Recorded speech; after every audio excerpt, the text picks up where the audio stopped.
ओम शांति। आज बाबा की 6/11/2024 की साकार मुरली के महावाक्य हैं। मुरली का सार है, मीठे बच्चे, बाबा की दृष्टि हद और बेहद से भी पार जाती है। तुम्हें भी हद सतयुग बेहद कलयुग से पार जाना है। प्रश्न है, ऊंच से ऊंच ज्ञान रत्नों की धारणा किन बच्चों को अच्छी होती है? उत्तर है, जिनका बुद्धि योग एक बाप के साथ है, पवित्र बने हैं, उन्हें इन ज्ञान रत्नों की धारणा अच्छी होगी। इस ज्ञान के लिए शुद्ध बर्तन चाहिए, उल्टे सुल्टे संकल्प भी बंद हो जाने चाहिए।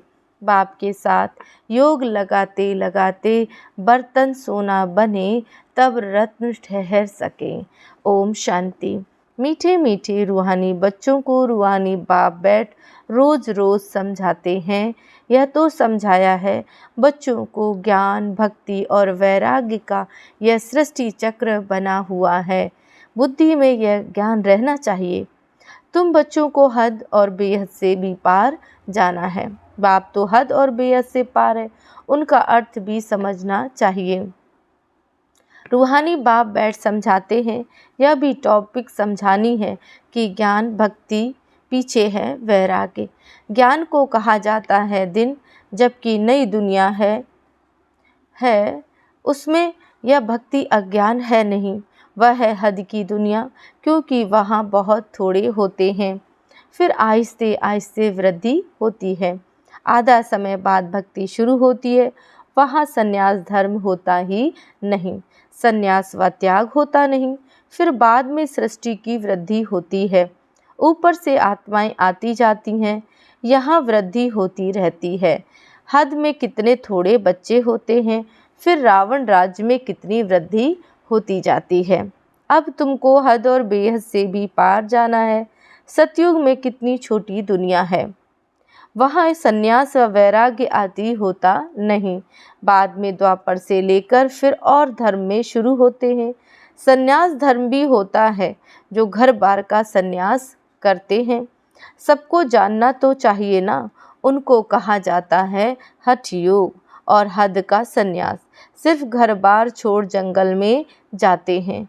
द्वापर से भक्ति शुरू होती है। ज्ञान तो होता ही नहीं। ज्ञान माना सतयुग त्रेता सुख, भक्ति माना अज्ञान और दुख। यह अच्छी रीति समझाना होता है। फिर दुख और सुख से पार जाना है। हद बेहद से पार मनुष्य जांच करते हैं ना, कहाँ तक समुद्र है, आसमान है। बहुत कोशिश करते हैं, परंतु अंत पा नहीं सकते। एरोप्लेन में जाते हैं, उसमें तो इतना तेल चाहिए ना, जो फिर वापस भी लौट सके।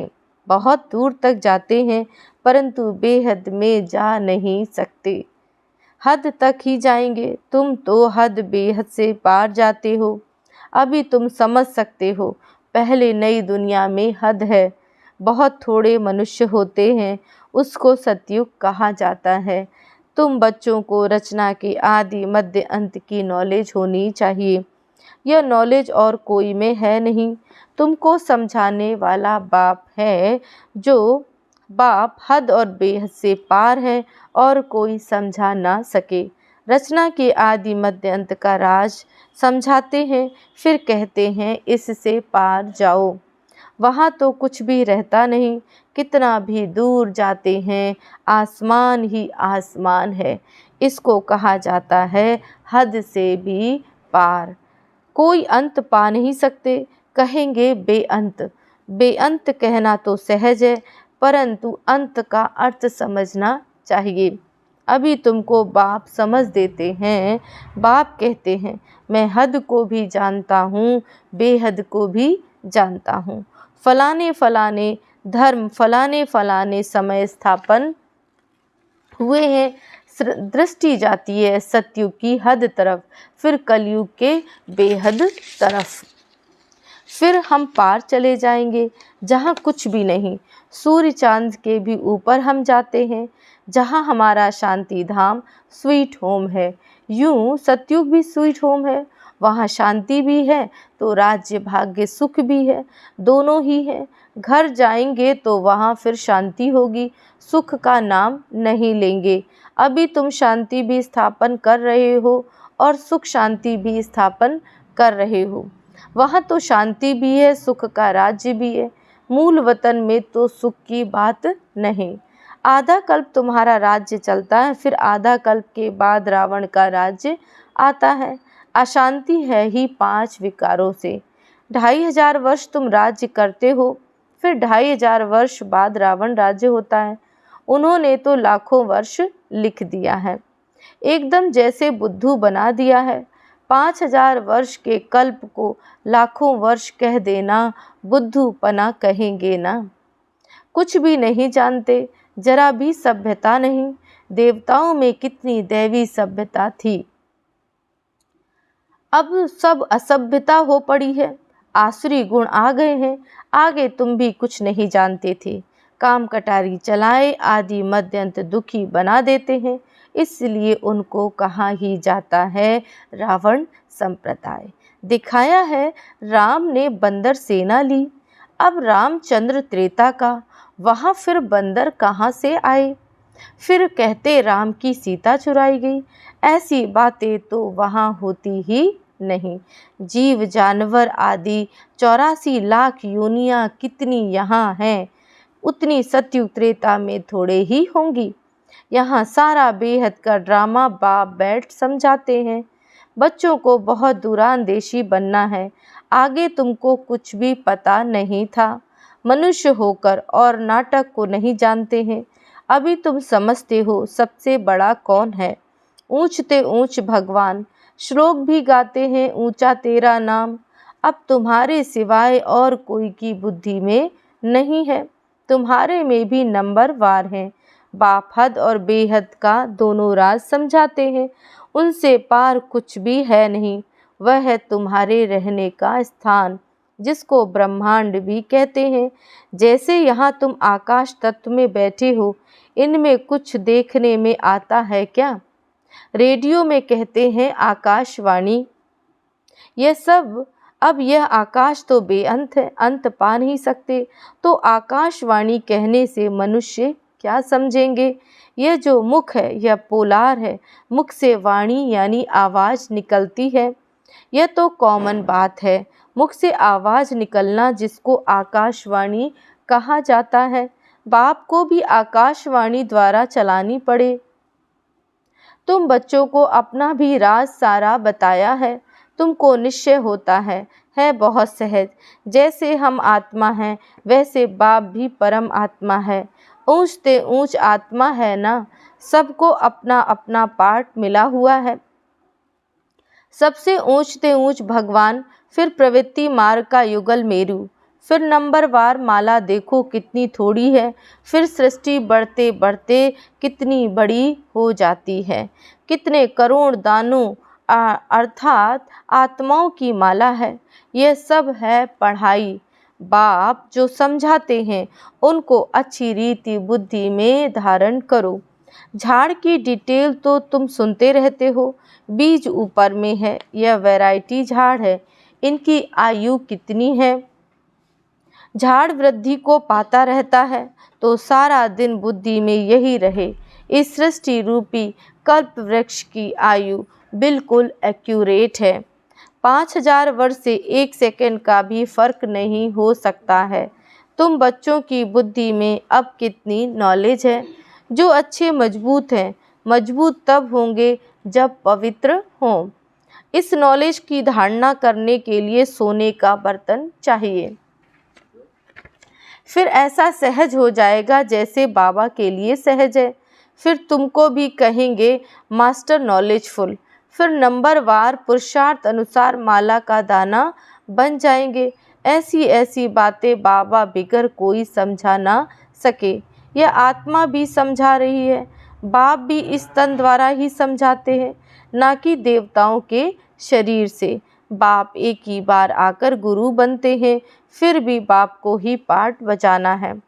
5000 वर्ष बाद आकर पाठ बजाएंगे। बाप समझाते हैं ऊंचते ऊंच मैं ही हूँ। फिर है मेरू, जो आदि में महाराजा महारानी हैं, वह फिर जाकर अंत में आदि देव आदि देवी बनेंगे। यह सारा ज्ञान तुम्हारी बुद्धि में है, तुम कहाँ भी समझाओ तो वंडर खाएंगे। यह तो ठीक बताते हैं।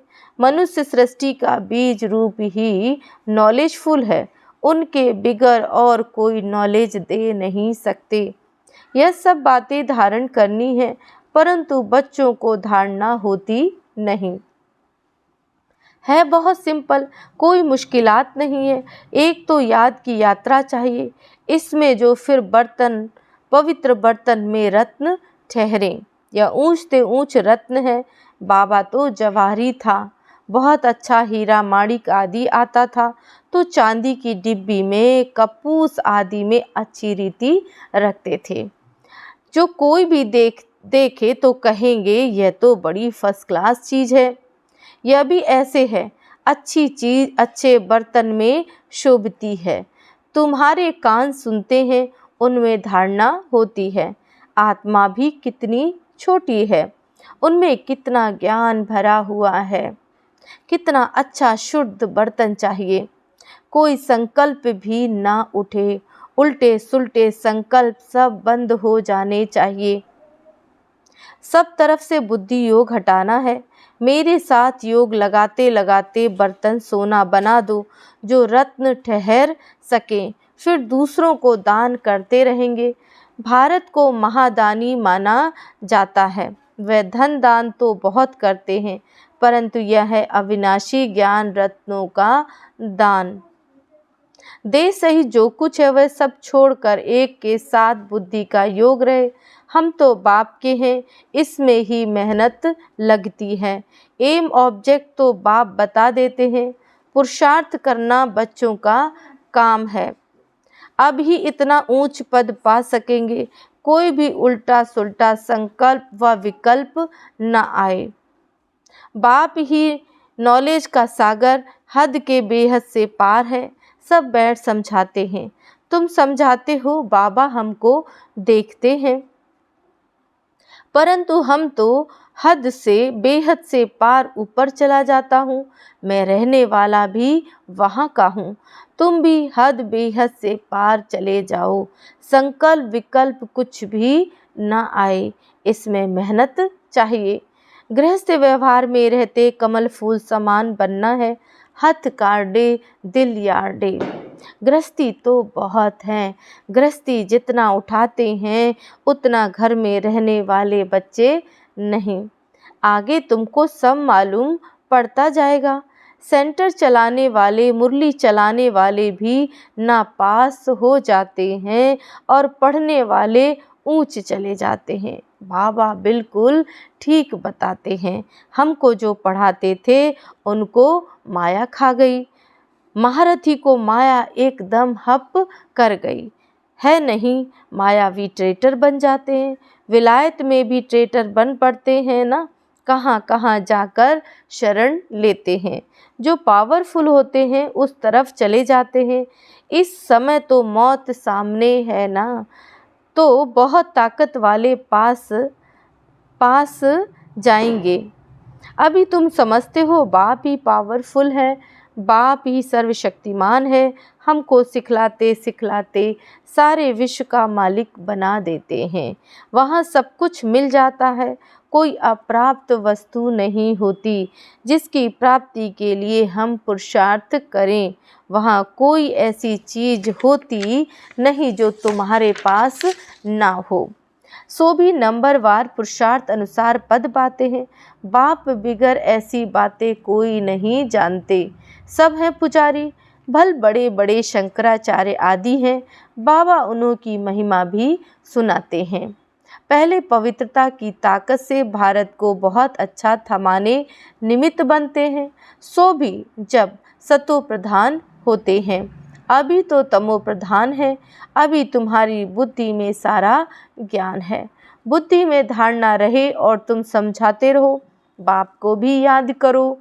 बाप ही सारे झाड़ का राज समझाते हैं। बच्चों को मीठा भी ऐसा बनने का है। युद्ध है ना, माया के तूफान भी बहुत आते हैं, सब सहन करना पड़ता है। बाप की याद में रहने से तूफान सब चले जाएंगे। हातम ताई का खेल बताते हैं ना, मुलहरा डालते थे माया चली जाती थी, मुलहरा निकालने से ही माया आ जाती थी। छुई मुई होती है ना, हाथ लगाओ तो मुरझा जाते हैं। माया बड़ी तीखी है, इतना ऊंच पढ़ाई पढ़ते पढ़ते बैठे बैठे गिरा देती है। इसलिए बाप समझाते रहते हैं, अपने को भाई भाई समझो तो फिर हद बेहद से पार चले जाएंगे। शरीर ही नहीं तो फिर सृष्टि कहाँ जाएगी। इतनी मेहनत करनी है, सुनकर फा नहीं हो जाना है। कल्प कल्प तुम्हारा पुरुषार्थ चलता है और तुम अपना भाग्य पाते हो। बाप पढ़ते हैं, पाप कहते हैं पढ़ा हुआ सब भूलो। बाकी जो कभी नहीं पढ़े हो वह सुनो और याद करो, उनको कहा जाता है भक्ति मार्ग। तुम राज ऋषि हो ना, जटाएं खुली हो और मुरली चलाओ। साधु संत आदि जो सुनाते हैं वह सब है मनुष्यों की मुरली। यह है बेहद बाप की मुरली। सतयुग त्रेता में तो ज्ञान के मुरली की दरकार ही नहीं। वहाँ न ज्ञान की न भक्ति की दरकार है। यह ज्ञान तुमको मिलता है संगम युग पर और बाप ही देने वाला है।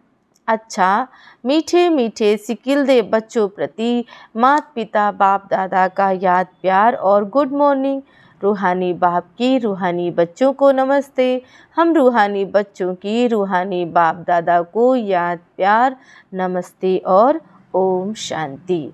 धारणा के लिए मुख्य सार है। पहला पॉइंट, बुद्धि में ज्ञान रत्नों को धारण कर दान करना है। हद बेहद से पार ऐसी स्थिति में रहना है जो कभी उल्टा सुल्टा संकल्प विकल्प न आए। हम आत्मा भाई भाई हैं, यही स्मृति रहे। दूसरा पॉइंट है, माया के तूफानों से बचने के लिए मुख में बाप की याद का मुलहरा डाल लेना है। सब कुछ सहन करना है, छुई मुही नहीं बनना है, माया से हार नहीं खानी है। वरदान, सदा एक के स्नेह में समाये हुए एक बाप को सहारा बनाने वाले सर्व आकर्षण मुक्त भाव। जो बच्चे एक बाप के स्नेह में समाये हुए हैं वे सर्व प्राप्तियों से संपन्न हैं और संतुष्ट रहते हैं। उन्हें किसी भी प्रकार का सहारा आकर्षित नहीं कर सकता। उन्हें सहज ही एक बाप दूसरा ना कोई यह अनुभूति रहती है। उनका एक बाप ही संसार है। एक बाप द्वारा ही सर्व संबंधों के रस का अनुभव होता है। उनके लिए सर्व प्राप्तियों का आधार एक बाप है ना कि वैभव व साधन। इसलिए वे सहज ही आकर्षण मुक्त बन जाते हैं। स्लोगन है, प्रकृति को पावन बनाना है तो संपूर्ण लगाओ मुक्त बनो। ओम शांति।